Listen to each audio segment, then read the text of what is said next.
donc, il ferait pas un peu trop chaud ici? Oh là là, qu'est-ce que j'ai froid aux pieds! Il fait chaud. On pourrait pas monter le chauffage, je trouve qu'il fait un peu frisquet. Il fait froid. Ces petites phrases, on les a tous entendues ou même prononcées. Elles traduisent toutes une sensation d'inconfort à laquelle on a envie de mettre fin le plus rapidement possible. Et en général, le premier réflexe consiste à monter ou descendre le chauffage, ce qui malheureusement, vous l'avez sûrement constaté, ne résout pas tous les problèmes. Et oui, le chauffage, c'est un petit peu plus compliqué que cela. En effet, contrairement à une idée reçue, le confort thermique ne dépend pas uniquement de la température de l'air d'une pièce. Non, il y a d'autres paramètres qui sont également essentiels et qui, s'ils ne sont pas respectés, peuvent être à la source d'un inconfort. Tenez, on va prendre un exemple. D'une manière générale, on considère que l'hiver, il faut une température de 19-20 degrés pour se sentir bien à l'intérieur d'une maison. Seulement attention, pour que ce soit vraiment confortable, il faut que cette température soit bien stable, autrement dit, qu'elle ne joue pas au yo-yo. Il faut également qu'elle soit parfaitement homogène, la même température dans tous les coins de la pièce. Ça, c'est pour la température de l'air ambiant. Il faut aussi veiller à ce que les parois ne soient pas trop froides, les fenêtres et les murs. Ce phénomène peut être une source d'inconfort. Voilà pourquoi il faut un système de chauffage qui réchauffe à la fois l'air ambiant, les parois et les occupants de la maison. Ce n'est pas tout à fait terminé. Il faut aussi minimiser les mouvements d'air et veiller à la qualité de ce dernier. Pour que l'air soit agréable à respirer, on recommande un taux d'hygrométrie, c'est l'humidité relative de l'air, compris entre 40 et 60%. Comme pour la température, ce taux d'hygrométrie doit être homogène et bien réparti dans toute la pièce. Or, certains systèmes de chauffage peuvent justement déséquilibrer ce taux d'hygrométrie, rendant l'air plus sec à certains endroits et plus humide dans d'autres.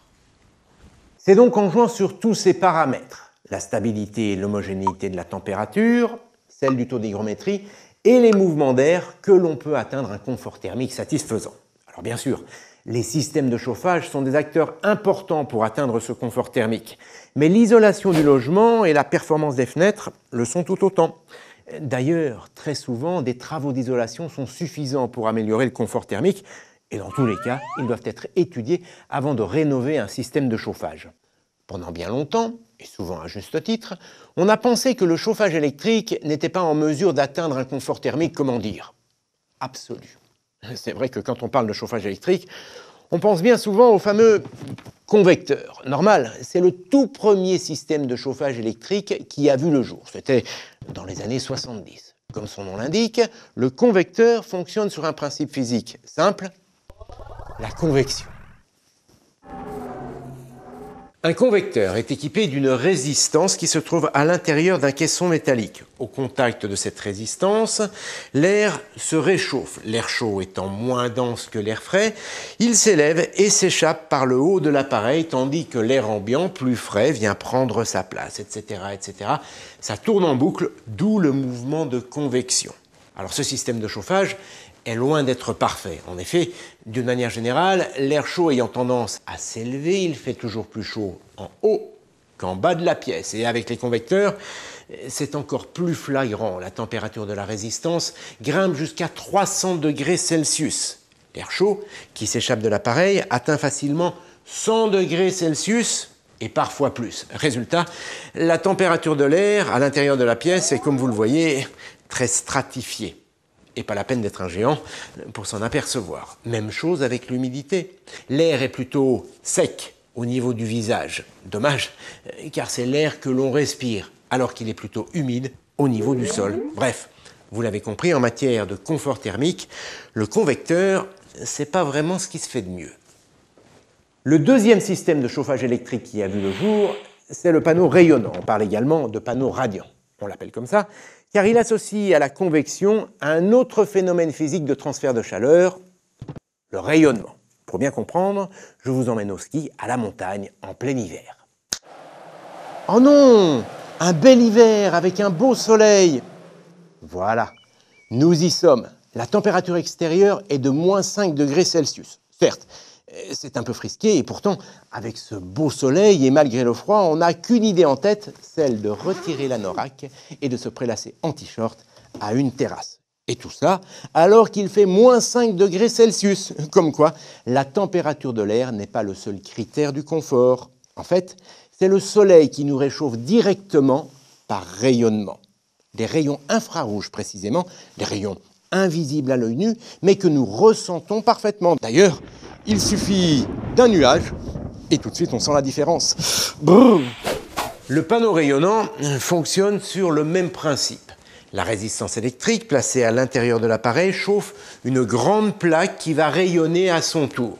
Les rayons infrarouges passent en fait à travers les petits trous de cette grille qui protège le dispositif. De cette manière, contrairement aux convecteurs qui ne réchauffent que l'air, les panneaux radiants, grâce à leur rayonnement, réchauffent aussi les surfaces, les parois et donc les corps qui se trouvent à l'intérieur de la pièce. Cependant, ils ont aussi leurs limites.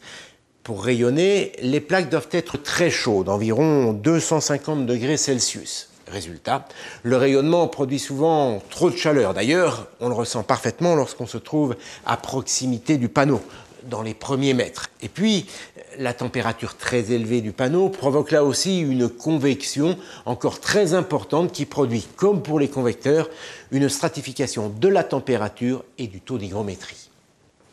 En fait, c'est paradoxal, l'inconvénient avec les panneaux radiants, c'est qu'ils peuvent être trop chauds. Heureusement, les ingénieurs ont trouvé la parade avec une nouvelle génération de radiateurs électriques, des radiateurs à chaleur douce, c'est-à-dire des radiateurs capables de rayonner à basse température. Avec ces radiateurs à chaleur douce, la température de l'air qui s'échappe de l'appareil est beaucoup moins élevée. Il n'y a donc plus de stratification de la température de l'air et du taux d'hygrométrie. Et puis, avec ces radiateurs, la température de façade de l'appareil ne dépasse pas les 70 degrés Celsius. Le rayonnement qui est transmis est donc plus doux, moins chaud et moins agressif que celui transmis par un panneau rayonnant. Eh bien, c'est ça, ce que l'on appelle la chaleur douce. Autant dire qu'avec ces radiateurs à chaleur douce, on commence à s'approcher d'un confort thermique, disons, très satisfaisant. Enfin, il manque tout de même à la chaleur qu'il diffuse ce petit quelque chose qui permet d'éviter les variations de température. Eh bien, ce petit quelque chose, c'est ce qu'on appelle l'inertie. L'inertie, c'est la capacité qu'a un matériau d'emmagasiner la chaleur et de la restituer progressivement, sans à-coups.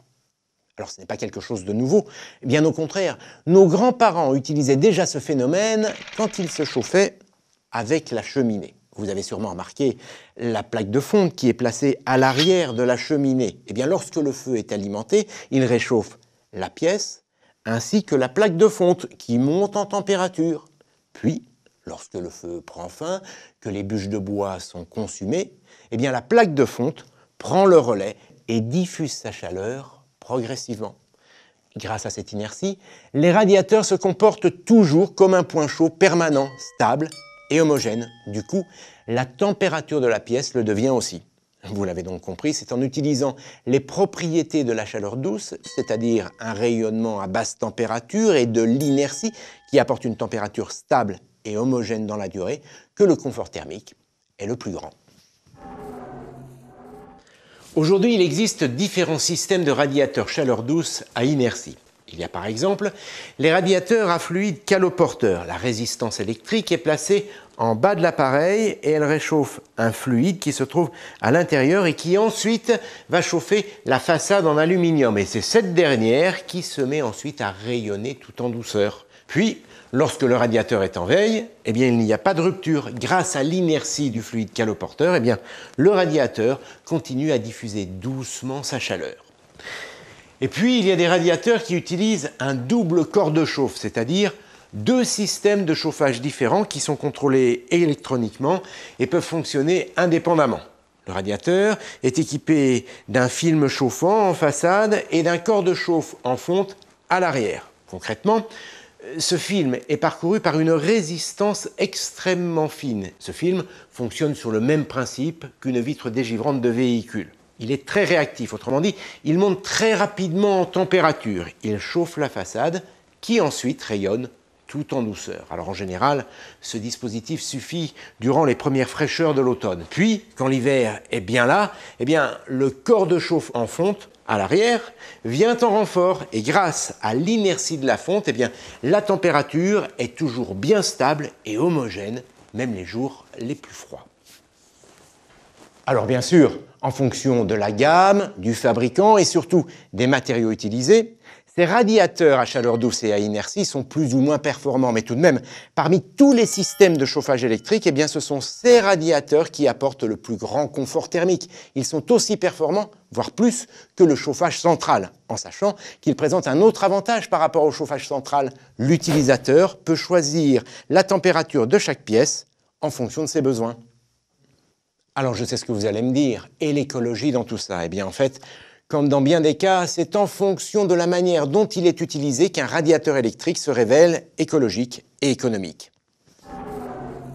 Et oui, désormais, les thermostats qui équipent ces radiateurs permettent de régler très précisément la température. Alors plus aucune excuse pour ne pas régler la température à 19 degrés plutôt qu'à 20, en sachant qu'1 degré en moins peut réduire la consommation énergétique de 7%. Et puis, il faut également savoir que les nouvelles fonctionnalités qui équipent ces appareils permettent elles aussi de réduire la consommation. Tenez, dès qu'on ouvre une fenêtre par exemple, pour aérer une pièce, ce qui, je vous le rappelle, est fortement recommandé, même en hiver, eh bien certains radiateurs détectent la chute de température et se mettent aussitôt à fonctionner au ralenti, ce qui évite de chauffer pour rien et de gaspiller.